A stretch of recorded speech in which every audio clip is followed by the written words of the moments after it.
AITA for not inviting my brother's girlfriend to Thanksgiving after she ruined last year's dinner. Thanksgiving has always been my favorite holiday. There's something so special about the warmth of family, the smell of food wafting through the house, and the satisfaction of seeing everyone come together around a table I've spent days, sometimes weeks preparing. I've been hosting Thanksgiving for the past 7 years, and it's become a tradition that I pour my heart and soul into. My house becomes a bustling hub of activity, filled with laughter, the clinking of glasses, and, of course, enough food to feed a small army. Last year started out no different. I had everything planned to a T. The menu was finalized weeks in advance: turkey, stuffing, mashed potatoes, green bean casserole, cranberry sauce, and my famous pumpkin pie that my dad always insists is better than any bakery's. I even made sure to have a couple of vegetarian dishes because my cousin, Sarah, had recently gone meat-free, and I wanted her to feel included. I love hosting because it's my way of showing love, and it makes me happy to see everyone enjoying themselves. About 2 weeks before Thanksgiving, my brother Dan called me up to ask if he could bring his new girlfriend, Emily. Dan and I are pretty close, and I was thrilled he'd found someone he seemed excited about. Of course, I said yes. I didn't know much about Emily other than that they'd been dating for a few months and she was super into health and fitness. I even texted Dan later to ask if she had any food restrictions so I could make sure there was something she'd like. He waved me off, saying, "Don't worry about it. She eats pretty much everything." Thanksgiving morning, I was in full prep mode. My husband was helping me set the table with the good china, and I was running around the kitchen with my apron on, trying to get everything perfect. By the time the guests started arriving, the house smelled like heaven. My parents came in first, followed by my cousins, my aunt, and a couple of close family friends. Everyone was chatting, laughing, and catching up, and the atmosphere was exactly what I'd hoped for. Dan and Emily arrived about 15 minutes late, which was no big deal, but it was the first hint that something might be off. Emily was polite enough when we greeted each other, but she had this air about her like she was sizing me up. She handed me a bottle of kombucha as a host gift, which, okay, not the usual wine or flowers, but I thanked her and added it to the drinks table. Things were fine at first. We all gathered in the living room for appetizers, a cheese plate, deviled eggs, veggie platter, and some homemade bruschetta. Emily stuck to the carrot sticks and celery, which I thought was just her being health conscious. No big deal. She seemed a little quiet, but I figured she was just shy around a group of people she didn't know. Then we sat down for dinner. As soon as the food hit the table, Emily's entire demeanor shifted in a way that was impossible to ignore. She had been polite, if a little aloof, up until that point, but now she looked genuinely horrified, like I'd placed a steaming pile of garbage in front of her. Her eyes scanned the spread: turkey, mashed potatoes, stuffing, green bean casserole, rolls, cranberry sauce, with this mix of disgust and pity, like she couldn't believe people actually ate this kind of food. She didn't even try to hide her reaction. It was written all over her face, a dramatic wrinkle of her nose and a slight recoil, as though the smell of roasted turkey and buttered rolls was offensive. When the mashed potatoes were passed her way, she hesitated, almost reluctantly picking up the serving spoon. She stared at the fluffy, buttery pile as if it might attack her. Then, loud enough for everyone at the table to hear, she said, "I can't believe people still cook with butter. It's so bad for you." Her tone was dripping with judgment, like she was delivering a public service announcement rather than making small talk at a family dinner. The room went completely silent, the kind of silence where you can almost hear people shifting uncomfortably in their seats. My dad, ever the peacemaker, tried to lighten the mood. He chuckled and said, "Well, I guess that means more for the rest of us." He looked around the table, clearly hoping someone would laugh with him, but Emily didn't even crack a smile. Instead, she set down the spoon without taking any potatoes and launched into what can only be described as a mini rant. "Do you know how bad butter is for your body?" she asked, her voice tinged with exasperation. "It's full of saturated fats, which are terrible for your heart. I'm honestly shocked that people still use it as much as they do. It's like there's no awareness about nutrition these days." I felt my stomach drop. Butter? She was giving a speech about butter, at Thanksgiving, of all times. I glanced around the table, trying to gauge everyone else's reactions. My mom looked mortified, her hand frozen mid-reach for the gravy boat. My dad just smiled tightly, but I could tell he was annoyed. My husband raised his eyebrows at me, as silent as she serious. And then my brother just sat there, looking mildly uncomfortable but not saying a word. But it didn't stop there. No, Emily had apparently decided that Thanksgiving dinner was the perfect opportunity to deliver a comprehensive critique of my cooking and, by extension, my life choices. The stuffing came next. As soon as it was passed to her, she poked at it with her fork, barely concealing her disdain. "Processed meat is basically toxic," she announced. "Do you know how much sodium and preservatives are in sausage? It's one of the worst things you can put in your body." My face was burning. I could feel the heat creeping up my neck and into my cheeks as she continued. The gravy didn't escape her judgment either. Gravy made from turkey drippings. She said with a tone that made it sound like I'd confessed to committing a crime. "That's so inflammatory. People don't realize how bad that kind of fat is for your body. It's basically like inviting heart disease to your table." Even the cranberry sauce, something I had made from scratch, wasn't safe. "There's so much sugar in this," she said, shaking her head slightly. "Sugar is basically poison. It's one of the leading causes of chronic health issues. I stopped eating it years ago." Every word felt like a slap. I had spent days preparing this meal, pouring my heart and energy into every dish, and here she was, tearing it all apart in front of everyone. I could feel the heat radiating off my skin as I forced myself to smile, gripping my fork so tightly my knuckles turned white. I glanced at Dan again, praying that he might step in, but he just stared down at his plate, not saying a word. Then came the moment that truly pushed me over the edge. Dinner was in full swing, and I was doing my best to ignore the string of comments Emily had been making throughout the meal. I thought I could just let it roll off my back, maybe chalk it up to her being nervous or socially awkward, but what happened next made it impossible to keep my cool. Without saying a word to me or anyone else at the table, Emily stood up, brushed off her napkin, and headed straight for the kitchen like she owned the place. She didn't hesitate, or even glance back to see if anyone was watching. She just walked in, opened my cabinets, and started rummaging around like it was her personal pantry. I sat there for a moment, completely stunned, before excusing myself and following her into the kitchen. My mind was racing with questions. What is she doing? Did she need something? Why wouldn't she ask? When I entered, she was standing there, head tilted as she scanned my shelves, as if she was searching for some hidden treasure. "Emily," I said, keeping my tone as light as possible despite the knot of irritation tightening in my chest. "Did you need something? I can help you find whatever you're looking for."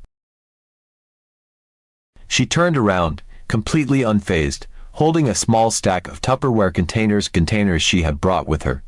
I blinked, my brain struggling to process what I was seeing. "Before I could say anything," she said, with the casual air of someone announcing they were grabbing a second helping of dessert, "Oh, I brought my own food. I figured I'd need it." I was floored. My jaw might have literally dropped. Who does that? Bringing your own food to someone else's Thanksgiving dinner without mentioning it ahead of time. And not just bringing it, but storing it away in Tupperware containers and sneaking off to heat it up like you're at a cafeteria. My kitchen isn't a buffet. It's my home. I had spent hours preparing this meal, every dish carefully planned and cooked with love, and here she was, treating my efforts like they weren't even worth her consideration. It wasn't just disrespectful, it was downright bizarre. I watched in stunned silence as she opened my microwave, popped her food in, and set the timer. The hum of the appliance filled the room, making the tension between us even more palpable. She acted like this was the most normal thing in the world, like there was no reason I might be upset about her barging into my kitchen, disregarding everything I'd made, and microwaving her own meal without so much as a heads up. It was as if my entire Thanksgiving dinner had been rendered invisible to her. Finally, I managed to find my voice. I tried to keep it calm, though my frustration was bubbling dangerously close to the surface. "It would have been nice to know about your preferences ahead of time," I said, carefully choosing my words. "I could have made something for you or tried to accommodate." Emily didn't miss a beat. She didn't apologize, didn't seem even remotely embarrassed. Instead, she rolled her eyes in this exaggerated, almost theatrical way, like I was the one being difficult. "I didn't think I'd have to," she said, her tone dripping with condescension. "I assumed people were more aware of health these days." I stood there, completely speechless. More aware of health these days? Was she serious? She was acting like I had personally attacked her with a stick of butter, like my Thanksgiving table was some kind of medieval feast she'd stumbled into by mistake. There was no acknowledgement of how her actions might come across or how disrespectful it was to completely sidestep the effort I'd put into this meal. She didn't see a problem at all. She genuinely thought she was in the right. I couldn't believe the audacity. I watched as the microwave beeped, signaling that her food was ready. She casually pulled out her steaming container of organic quinoa, kale, and who knows what else, gave it a stir with the fork she'd also apparently brought with her, and smiled as if nothing had happened. My hands were clenched into fists at my sides, but I forced myself to stay calm. I didn't want to make a scene, not in front of my family. But in that moment, I knew this wasn't just about food. This was about respect, or, in Emily's case, the complete lack of it. By this point, I was seething, but I bit my tongue. I didn't want to ruin Thanksgiving for everyone else. I plastered on a fake smile, made small talk, and got through the evening, but I was counting down the minutes until they left. After they were gone, I vented to my husband, who was just as appalled as I was. He couldn't believe how rude she'd been. This year, as Thanksgiving approached, I couldn't shake the memory of last year. The thought of Emily coming back and pulling the same stunt made my stomach churn. So, I made a decision. I wasn't going to invite her. I told Dan he was, of course, welcome, but Emily wasn't invited. When he asked why, I was honest. I told him her behavior last year was disrespectful and that I didn't want to repeat. Dan didn't take it well. He accused me of being petty and overreacting. He said Emily wasn't trying to be rude, she was just passionate about health. I told him there's a difference between being passionate and being downright disrespectful, but he wouldn't hear it. He called me selfish and said I was punishing her for having different values. Now, the family is divided. My mom is on my side. She was there last year and agrees that Emily's behavior was out of line. But some of my other relatives think I should just let it go for the sake of keeping the peace. They say it's not worth causing drama over one person, especially since Emily is obviously important to Dan. I don't know. Part of me feels guilty for potentially driving a wedge between me and my brother, but the other part of me feels justified. This isn't just about the food, it's about respect. I worked so hard to make Thanksgiving special for my family, and Emily treated it like it was beneath her.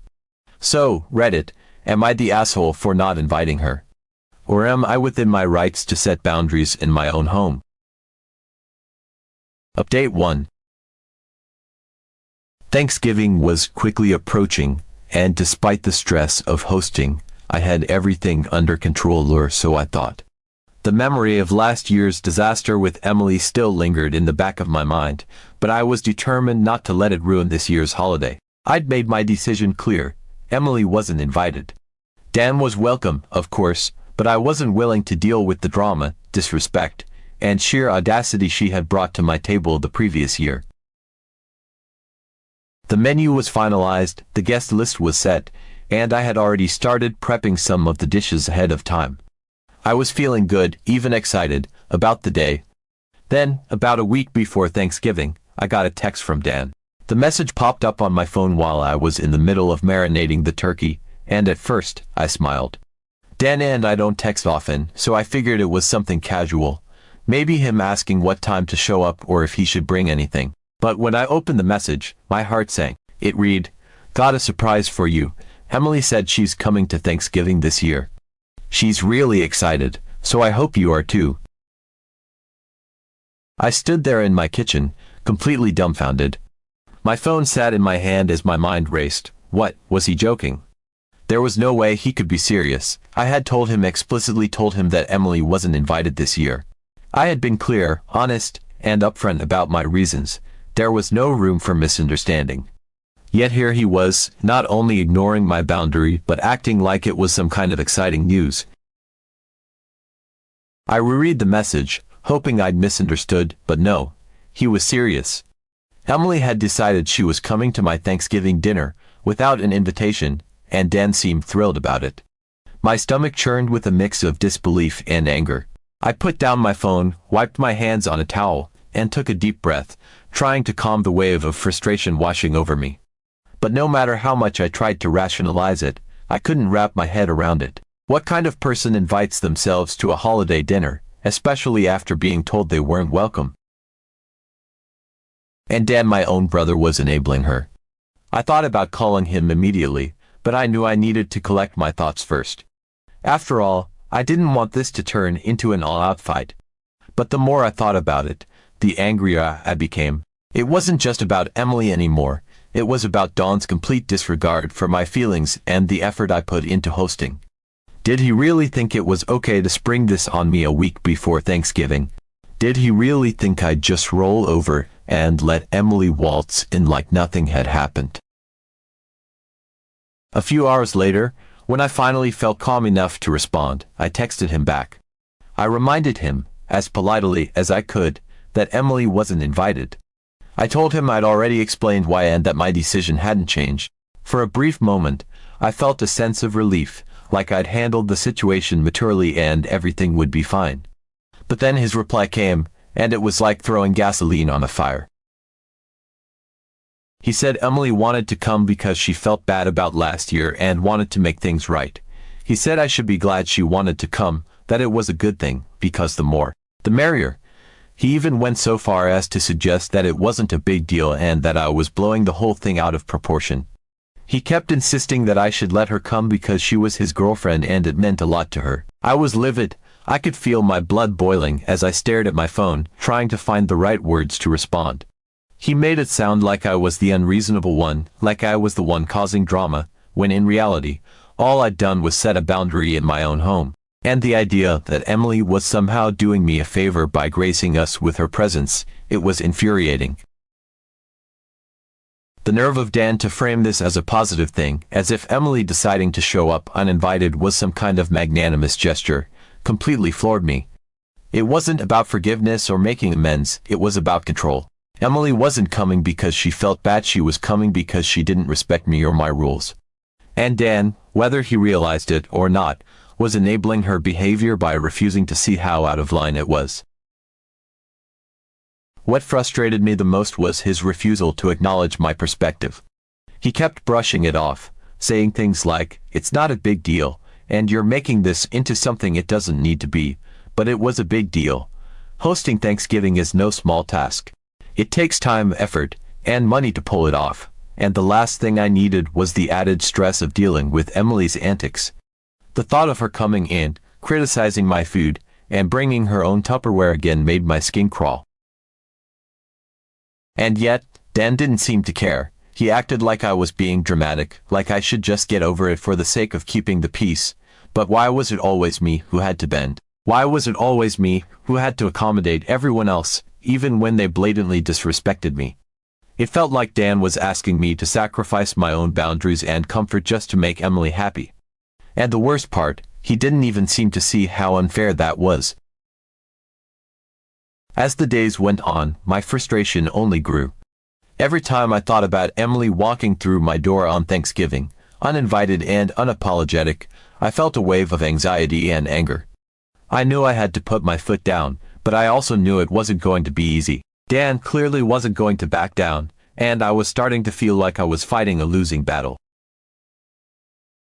Still, I couldn't shake the feeling that I was being forced into an impossible position.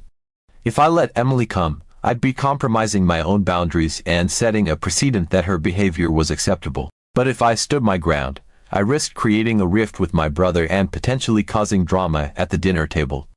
No matter what I chose, it felt like I was the one who would end up losing. Update 2. As the days ticked closer to Thanksgiving, I had just about settled into the idea that I'd handled the situation with Dan. I had been firm but fair, I thought. Emily wasn't invited, and I had made my reasons clear. I hoped Dan would respect my boundaries, even if he didn't entirely agree with them. For a brief moment, I felt some peace about the situation until I got a message from Emily herself. It came out of nowhere, catching me completely off guard. I had barely finished arranging my grocery list when my phone buzzed with a long text from her. The tone of the message was cheery, almost overly so, and it immediately set me on edge. Emily started by saying she was so excited about Thanksgiving and that she decided to come. She went on to say she thought this year could be extra special because she wanted to help make the holiday more fun and festive. She even mentioned that I shouldn't worry about the food because she'd bring some healthy, clean dishes to balance out the meal. I stared at my phone in disbelief, reading her message over and over again. She had invited herself again. And not only that, but she had taken it upon herself to decide what my Thanksgiving needed, as if I hadn't already planned every detail. It was like she completely ignored the boundaries I'd set with Dan or assumed they didn't apply to her because, in her mind, she was bringing something valuable to the table, literally. The audacity left me speechless for a moment. I couldn't believe she thought it was appropriate to impose herself on my holiday after everything that had happened last year. The way she framed it as if her presence and her food were somehow going to fix my Thanksgiving felt patronizing and insulting. It wasn't just about the food or her previous behavior anymore. It was about the complete lack of respect for me as the host. Once I regained my composure, I typed out a reply, cutting straight to the point. I told her she wasn't invited. I tried to keep it polite, but I didn't sugarcoat it either. I reminded her that Thanksgiving was at my home, that I had already discussed this with Dan, and that the guest list was final. Her response came almost immediately, and it was clear she was stunned. She couldn't believe I was telling her she couldn't come. Her messages were filled with disbelief and confusion, like she genuinely had no idea why she wouldn't be welcome. Then came the inevitable question, why wasn't she invited? I took a deep breath before responding, trying to make sure I was being clear and calm. I told her the truth that her behavior last year had upset not just me but several members of my family. I mentioned how her comments about the food had been hurtful, how her decision to bring and eat her own meal without asking had been disrespectful, and how the overall vibe she brought to the table had made the evening uncomfortable for everyone.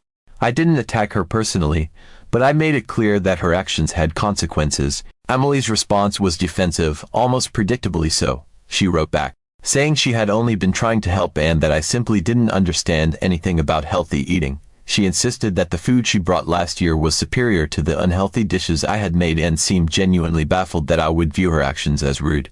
Her tone shifted from shock to indignation, and she started lecturing me again about the importance of clean eating and how I was being unreasonable for not appreciating her efforts. That was the final straw for me. I responded one last time, reiterating that this wasn't about food, it was about respect. I told her it wasn't her place to dictate what I served at my own Thanksgiving dinner or to decide how I should run my holiday. I reminded her that being a guest means respecting the host and their home, and that, unfortunately, her actions last year had shown a lack of understanding about those basic rules. I ended by emphasizing, once again, that she was not invited and that my decision was final. After that, I stopped engaging. I didn't have the energy or the patience to keep going in circles with her. When Thanksgiving Day finally arrived, I'll admit I was a little nervous. Part of me wondered if Emily might show up uninvited, despite everything. I had even mentioned the situation to my husband, and we agreed that if she did show up, we wouldn't let her in. But thankfully, she didn't. The day went off without a hitch, and the atmosphere was light, joyful, and stress-free, exactly what I wanted it to be. Dan showed up alone, and to my surprise, he seemed completely fine. There was no tension, no lingering resentment. He greeted everyone warmly, sat down at the table, and even complimented the food. At first, I kept waiting for some awkward comment or sign of irritation, but it never came. He seemed genuinely happy to be there, and it made me wonder if, deep down, he might have been relieved to have a holiday without Emily's overbearing presence. The dinner itself was everything I'd hoped for. My dad made his usual toasts, my mom and aunt laughed so hard they were wiping tears from their eyes, and the kids who normally get restless at long family meals were too busy stuffing themselves with pie to complain. The house was filled with the kind of warmth and joy that makes all the effort of hosting worthwhile. And without Emily there to criticize or lecture, the meal was a celebration, not a debate.